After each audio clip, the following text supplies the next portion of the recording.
The burden of having options, right? Who would have thought we'd get to this point with EInk phones? So let's compare 4 very different takes on the minimalist EInk smartphone to see which one actually makes sense for your daily life. The minimal phone, Bigme Hibreak Pro, Mudita Kompakt, and Hisense A9. Whether you're trying to cut down on distractions, reduce screen time, or just give your eyes a break, each of these devices offer a unique approach and comes with its own set of trade-offs. To save you some time, here's a quick rundown right up front before going into more detail. The minimal phone is the only one in this group with a physical keyboard. It runs mostly stock Android 14 with full Google Play support, even works flawlessly with Android Auto out of the box, and has decent hardware overall, especially considering it's a first generation device that started as a Kickstarter. But it's not perfect. The software still feels a bit rough, EInk performance isn't super refined, the camera is easily the worst in this comparison, and battery life during active use should be better as well. Still, if you want something that encourages slower, more deliberate phone use without completely locking you down, it's worth considering. The Bigme Hibreak Pro takes the opposite approach. It's feature-packed with a large high-resolution display, 5G stereo speakers, and one of the most advanced EInk refresh systems available. It runs Android 14 and handles apps surprisingly well, even when it comes to video or light gaming. That said, the build quality doesn't match the price. The buttons feel loose, the fingerprint sensor is incredibly frustrating to use, and the software still has a few annoyances. Then there's the Mudita Kompakt, which dials things all the way back. It's the only phone here built entirely around the idea of intentional minimalism. There is no browser, no notifications, and no Google services. It runs a stripped-down version of Android 12, optimized specifically for EInk, with a clean and consistent user experience. It has by far the best UI adaptations out of the 4. The phone also feels great in the hand and focuses on simplicity and privacy. You can still sideload essential apps like Signal or WhatsApp, for example, but you're not getting the full smartphone experience, and that's kind of the point here. And finally, the Hisense A9 follows a different path. Out of the box, the software is okay, usable, but not great because it's made for the Chinese market. But once you flash Lineage OS as the custom ROM, it transforms into the most balanced EInk smartphone here. You get a clean Android experience, solid performance, with a sharp 6.1-inch display. Besides the need to get your hands dirty flashing new ROM, the most important downside is availability. It's not sold globally, so you need to import it. And depending on where you live, network compatibility might be an issue as a result. So the quick breakdown, go for the minimal phone if you want stock Android with a physical keyboard and don't mind the mostly missing EInk optimizations. Check out the Bigme Hibreak Pro if you don't want to compromise on app performance and push an EInk phone as far as possible, even if the build quality isn't top tier and the software isn't as reliable as with the rest. The Mudita Kompakt is for people who genuinely want to use their phone less and don't need much more than just the basics, besides maybe sideloading a few must-have apps. And the Hisense A9 is for tinkerers. It's the most balanced overall, but only after you install Lineage OS as the custom ROM, and only if the carrier bands are supported. If that quick summary helped, consider liking, it helps a lot. And subscribe to not miss my upcoming comparison of the Lite Phone 3 with the Mudita Kompakt and minimal phone. Now let's get into the actual comparison, starting with haptics and build quality. The 2 closest devices in terms of form factor are the Bigme Hibreak Pro and the Hisense A9, with similarly sized screens. The Mudita Kompakt and minimal phone have smaller displays and a completely different form factor. Comparing the Bigme and Hisense side by side, the Hisense A9 is clearly the better device in terms of haptics and build quality. It's also a full plastic build, but feels a lot nicer to hold in the hand and isn't as thick. My biggest issue is Bigme's glossy plastic frame, which not only looks cheaper, but also feels cheaper. The Hisense A9's bezels are slightly smaller and the sides are flat, which personally I actually don't like as much as the rounded sides on the Bigme. But they are made of the glossy plastic and that's definitely nicer. The buttons on the Hisense A9 also fit a lot better and the fingerprint sensor is larger and much more reliable. I only wish the Hisense also had a flush camera so it wouldn't wobble when putting it down flat on the desk. Looking at the minimal phone, it also feels surprisingly good, considering it's a first generation product out of a Kickstarter campaign. However, ergonomics could be better because the edges and corners feel a bit too sharp. Handling any of the other phones in this comparison definitely feels nicer. Its display is smaller, but it makes the most of the available screen real estate by using capacitive buttons under the display and a physical QWERTY keyboard. The keyboard itself is nice, but takes some time getting used to, simply because we are so used to on-screen keyboards, which obviously don't have any tactility aside from the vibration motor feedback, but are typically more convenient to use in my opinion. Also because the minimal phone's keyboard layout is not exactly ideal, especially when dealing with non-standard characters or other languages. On the other hand, typing like this is a more deliberate experience, so that actually fits well with the minimalist approach in addition to the EInk screen. The placement of the EInk refresh button between the volume buttons means it's too easy to hit the wrong one by accident. And the back of the phone is probably the worst fingerprint magnet I've ever seen on any phone. The Mudita Kompakt build and the Haptics are essentially the complete opposite of the minimal phone, because it has nice rounded corners and edges, which makes it feel incredibly nice to hold. It's easily my favorite out of the four when it comes to the hand feel.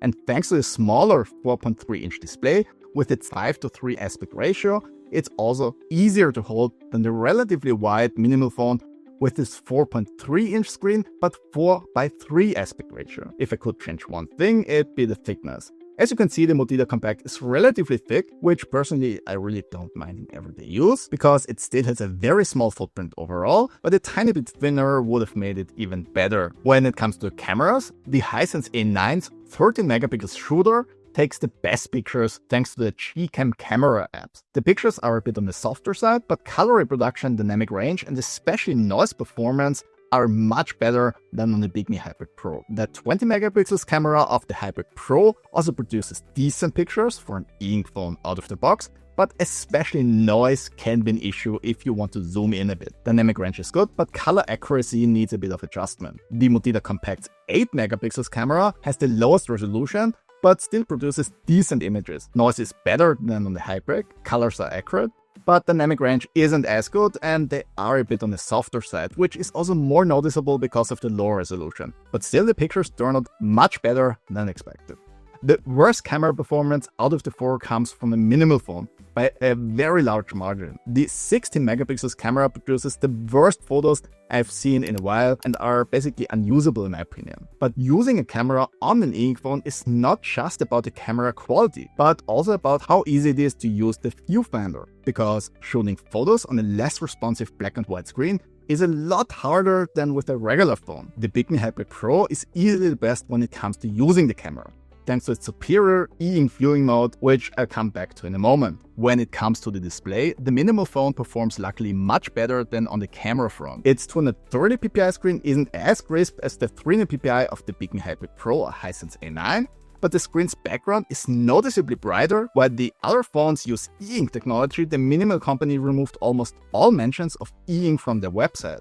So they use another e-paper technology, probably OEE, which also relies on the same or very similar electrophoretic microcapsules technology as EInk. So it feels very similar to the others otherwise. Frontlight quality is good across all devices, no real complaints here.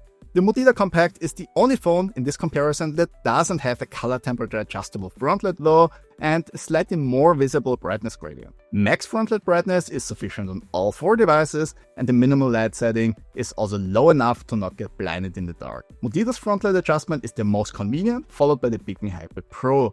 The minimal phone slider on the other hand are somewhat fiddly to use, but with the latest update at least you can turn off the frontlight completely now. And the Hisense A9's Lineage OS is so close to stock that it's slightly less convenient to adjust the color temperature than on the others. Before talking about the Android versions these phones run, we need to talk about the viewing modes, because Android was never meant to run on EInk. To still provide a good user experience, there's usually an option to switch between the slow high quality mode you'd also see on a Kindle, or a faster, low-quality mode that's much faster to update. The Bigme Hibreak Pro has the best EInk viewing modes available, allowing for granular and quick adjustments for the most uncompromising app experience on EInk. The Hisense A9 with Lineage OS is close behind the Hibreak Pro and also offers multiple viewing modes on a per-app basis, but lacks contrast adjustments, and the fastest mode is a bit slower than on the Bigme phone. The minimal phone's adjustments are mostly useful for smoother scrolling, but quality is worse with the fastest mode compared to the other two. The Mudita Kompakt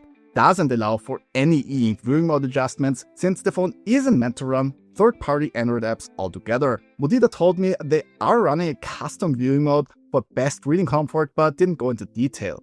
That mode is still faster than the regular HD mode, but also reduces render quality slightly. Looking at all of them side by side with the respective fastest EInk modes, scrolling through YouTube, you can see the difference, with the Bigme Hibreak Pro easily taking the lead with the quickest refresh and smoothest scrolling. The Hisense A9 comes in second, followed by the minimal phone, with the Mudita Kompakt being the slowest. When switching to HD mode, the Hisense and Bigme are more or less the same in terms of render quality. The minimal phone's lower resolution is noticeable in comparison, same as Mudita's special viewing mode and lower resolution. However, the Mudita Kompakt is easily the best when it comes to the user interface adaptations for the EInk screen. The phone runs Android 12 without Google services, which is the oldest version here, but easily offers the most consistent and EInk-friendly Android experience. The company did adapt a lot of small things to make the phone actually feel like a finished product. However, those optimizations come at the price of features, because as I mentioned, the Mudita Kompakt is built from the ground up as a truly minimalist phone and is missing a lot of advanced features the other phones offer. But you can still install Android apps via sideloading, which is fairly easy and works well. And while the Bigme Hibreak Pro with Android 14 and Google Play integration also has a few adaptations for the EInk screen, like the mostly well-designed control center, these changes don't run very deep and result in a somewhat inconsistent user experience.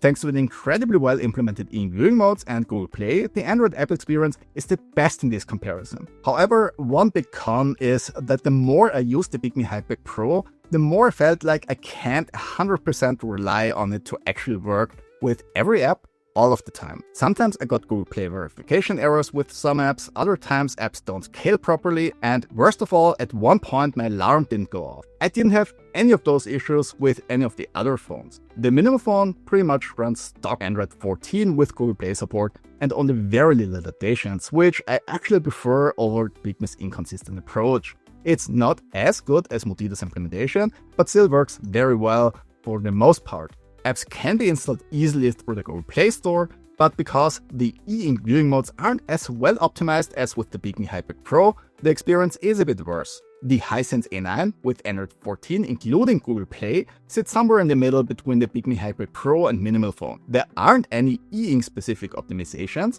but it still works well thanks to the different viewing modes available. And thanks to lineage res, the user experience is also pretty consistent. So out of the box, the Mudita Kompakt offers the most polished experience, followed by the minimal phone. The minimal phone is also the one with the best Android Auto experience out of the box. In my test, it worked without any issues. That's also true for the Hisense A9 with lineage res, but of course you need to flash the custom ROM first to get to that point. The Bigme Hibreak Pro's Android Auto performance is somewhat rocky. It works after installing a couple of Google apps, but there are some scaling issues that can be pretty annoying when using it. But that also seems to depend on the car. Before we wrap it up, let's talk about color quality and perception, and actually using the phones as phones, and start with the Hisense A9, because its supported bands are the biggest drawback of it. The Hisense A9 only has limited coverage in certain parts of the world, mainly in the US, because it never was meant to work outside of China. I can use it fine here in Austria, but definitely keep this in mind and cross-reference the supported bands with your carrier. To not have this issue, the Mudita Kompakt is actually available in two versions.